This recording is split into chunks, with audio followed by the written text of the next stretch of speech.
Alright guys, good morning and good day sa inyo lahat. So meron tayong build dito. So bali build ko na rin to, no?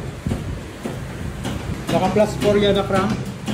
Tapos 66mm JBT, then 25-22 na TRF. Tapos naka ng BBA na rin yan. So ang gagawin nating build dito is papalitan natin ng crank plus 12 na. So crank lang papalitan dyan. Yun yung panggilid, lilinisin lang. Ayan yung specs sa panggilid, kayo na tumingin. RS8 yata. Tapos JBT lining, RS8 na bell. HRIC sa ating pulley. So kakalasin lang natin to, then tatabasin natin yung shell kasi tatama yung plus 12 dyan. Alright. Yeah, no? Yan, okay na. Naibaklasin natin. Yan. Yung kanyang piston. Parang hindi ginamit. Kanyang block. JBT. So, yan pa rin ang gagamitin natin headed block, no? So, next natin, tatabasin natin yan. Pati yung kabilang kapares niya tatabasin. Dahil plus 12, tatama dyan yung connecting rod. Dito. Yan, so natapos na natin yung shell. Ayan. Saka to. Ayan. Yung eto. Kabiyak, ganyan din. Yan. Tatama kasi itong edge na to doon sa kanyang shell. Sa mga plus 12 lang naman ginagawa yan. And next natin, papalitan natin ng stud. Bale, 4 na piraso papalitan natin dyan. Kasi ang gasket niya is 12mm. Tama? Tama. Kaya, so ito na yung block niya. Dapat dito sa gasket, walang ano yan ha, walang gasket. 0 dapat yan. Yung gasket lang yung 12mm. Kaya sukatan natin kung ilang mm yung lalabas.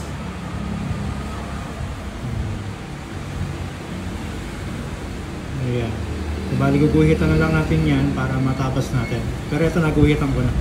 Ganyan lang gagawin nyo. Then tatabasan nyo na yan. Ayan. Ayan. Ayan natin na yung piston.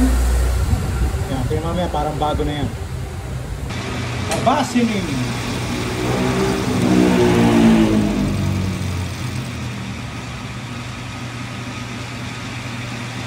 Tapos na-trust natin. Kasi naka-dish yan.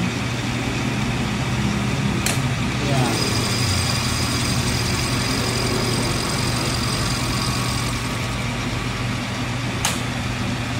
Check natin kung pinama na ang ating guhit. Ayan, okay na. Sapol na yung guhit. Ayan natin piston. So mamaya na natin ipapakit yan. Play test muna natin. Tabasan natin yung magneto. Alam nyo na yung dahilan ko bakit tinatabas ko yan. Kalog na pala rocker arm na ito po sir. So hahanap tayo ng rocker arm na ito.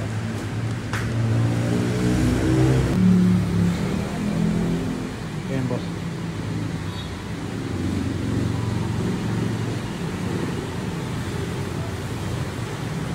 Yan, okay na, i-assemble natin yung makina. So bali plus 12mm yung kanyang gasket. Then sa degree ng cam nya, gitna lang tayo, hindi tayo nag-advance, hindi tayo nag-retard. Makukuha nyo yun pagka may degree wheel kayo. Then sa compression ratio natin, ito yung value nya. Ito yung unswept volume.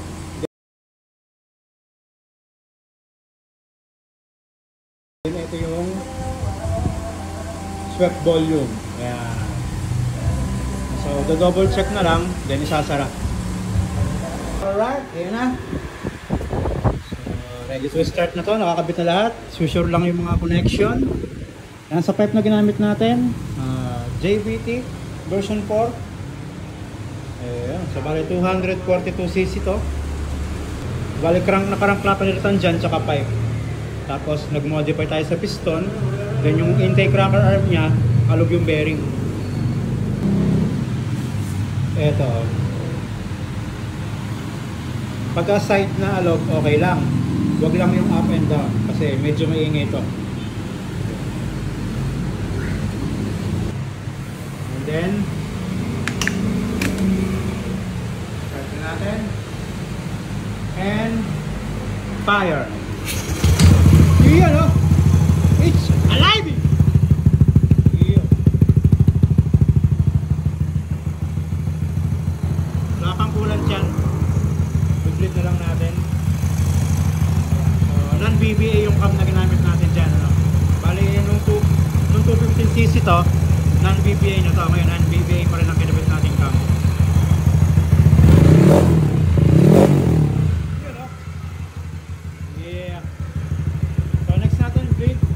And then, itatakbo-takbo lang natin ng konti kasi hindi naman masyadong i-brake na to dahil yung block natin dati pa rin, yung head natin dati pa din. Bali, ang bago lang dyan talaga is yung crank, no? Yung lang i-brake natin dyan. Pwede lang kamitan to ng AF2, then kulang. Boss, beginnings. Yan o, yan, okay na. Woo! Bali na i-tune na natin. So okay na to, so 242cc. So next build na tayo. So, wala naman siya naging diferensya, so pwede nang isolo sa may-ari ito. So basic set natin, available pa rin. Napakainit. Alright. Oh. Hirap ng one hand. Hindi tayo makahataw.